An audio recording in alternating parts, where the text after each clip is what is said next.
Hello friends, welcome to Sindhi Rasoi. Sindhi रसोई में आप सभी का बहुत बहुत स्वागत है। नवरात्रि के लिए आज मैं आपके लिए एक और रेसिपी लेके आई हूँ जो आप व्रत में बना के खा सकते हैं।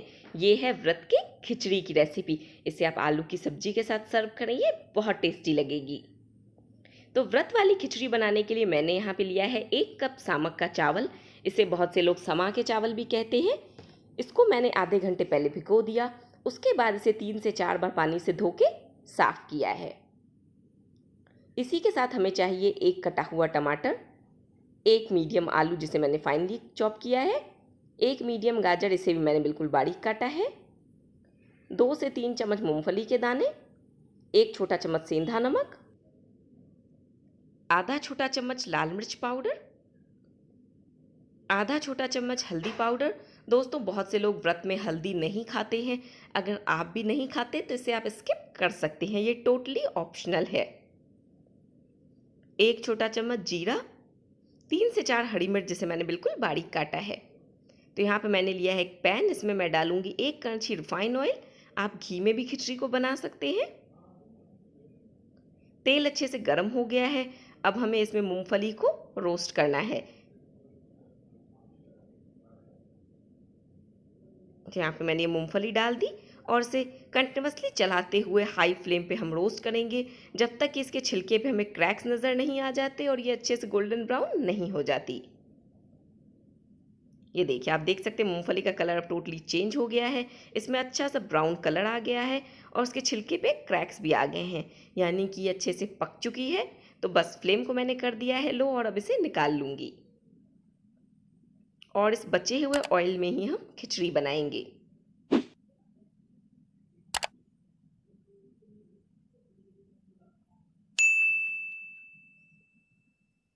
अब ये जो हमारा तेल बचा है इसमें मैं डालूंगी 1 छोटा चम्मच जीरा और जीरे को अच्छे से हम क्रैकल होने तक पकाएंगे।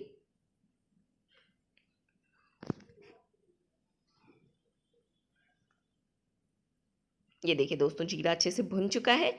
तो इसमें मैं डालूंगी ये हरी मिर्च जिसे मैंने बिल्कुल बारीक काटा हुआ है और फ्लेम रख दी है मैंने अब मीडियम हाई। 1 मिनट तक मैंने हरी मिर्च को भी भून लिया।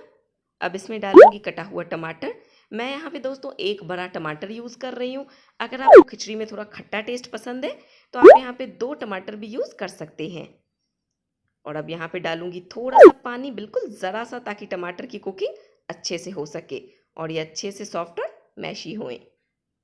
साथ ही डाल दूंगी मसाले। नमक आप अपने स्वाद के अनुसार डालें। मैं यहाँ पे 1 छोटा चम्मच सेंधा नमक डाल रही हूँ,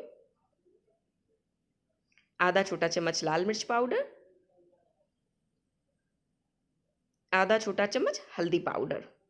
इन सबको अच्छे से मिक्स करूंगी और ढक के रख दूंगी इसे लो फ्लेम पे 3 से 4 मिनट के लिए, ताकि टमाटर अच्छे से सॉफ्ट और मैशी हो जाएं।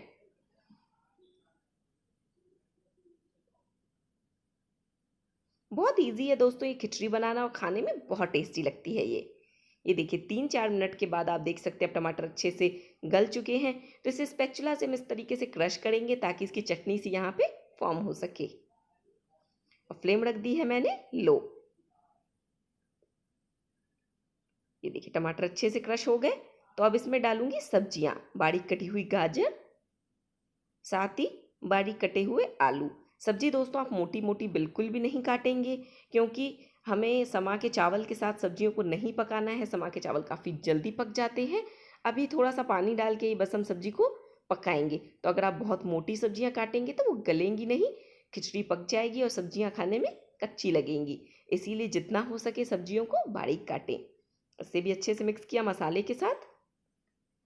साथ ही डाल रही हूँ थोड़ा सा पानी, तकरीबन 2 से 3 कड़छी, और इसे कवर करके रख दूंगी मीडियम फ्लेम पे 4 से 5 मिनट के लिए, ताकि सब्जियां यहाँ पे अच्छे से सॉफ्ट हो जाएं।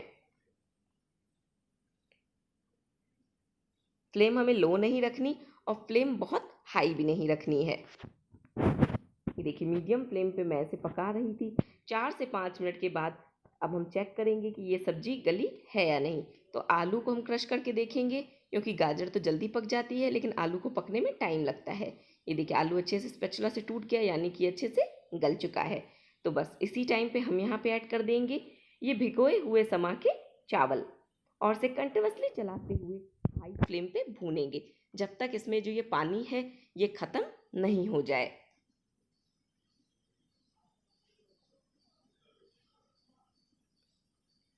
ये देखिए कंटिन्यूअसली हाई फ्लेम पे भूनते हुए मैंने इसे पकाया है। अब आप देख सकते हैं बॉटम में स्टिक हो रही है और इसमें जो पानी था वो पूरे तरीके से ड्राई आउट हो गया है। तो इस टाइम पे मैं इसमें ऐड करूँगी 5 कप पानी। तो जिस कप से हमने चावल मेज़र करे थे सेम कप से हमें पानी मेज़र करना है, तभी खिचड़ी अच्छी बनेगी। टोटल यहाँ पे मैंने 5 कप पानी डाल दिया और खिचड़ी को कवर करके रख दूँगी मीडियम फ्लेम पे 5 से 7 मिनट के लिए, ताकि ये जो चावल हैं ये अच्छे से पक जाएं और खिचड़ी में कसर ना रहे। ये देखिए 7 मिनट के बाद आप देख सकते हैं खिचड़ी का टेक्सचर, ये बिल्कुल खिचड़ी की तरह थिक थिक सी हो गई है और इसके दाने भी अच्छे से गल चुके हैं। जब इसके दाने अच्छे से गल जाएं उसके बाद हम इसमें ऐड करेंगे फ्राइड मूंगफली। अगर इसके दाने नहीं गलते दोस्तों तो वापस से मैं इसे कवर करती और 2 से 4 मिनट के लिए इसे लो फ्लेम पे पकने देती। मूंगफली को यहाँ पे खिचड़ी में मैं अच्छे से मिला रही हूँ और जैसा कि मैंने बताया फ्लेम मैंने रखी हुई है लो। बस 1 से 2 मिनट के लिए हमें इसे और पकाना है, फिर हम फ्लेम को ऑफ करेंगे और उसके बाद मैं आपको दिखाऊंगी इसे सर्व करके। 2-3 मिनट हो गया है, खिचड़ी में 1 से 2 बॉयल भी आ चुका है। तो अब खिचड़ी बन के तैयार है, मैं इसे कर रही हूँ सर्व। दोस्तों इस खिचड़ी को आप आलू की सूखी सब्जी के साथ सर्व करें, ये खाने में बहुत ही टेस्टी लगती है। गर्मा गर्म बस आप ये खिचड़ी नवरात्रि में खाएं तो आपको कुछ डिफरेंट टेस्ट मिलेगा जो कि खाने में काफ़ी अच्छा लगेगा। तो दोस्तों अगर रेसिपी पसंद आई हो तो प्लीज़ चैनल को सब्सक्राइब करें, वीडियो को लाइक करें। मिलते हैं एक और नवरात्रि की रेसिपी के साथ, तब तक के लिए goodbye and thanks for watching my videos.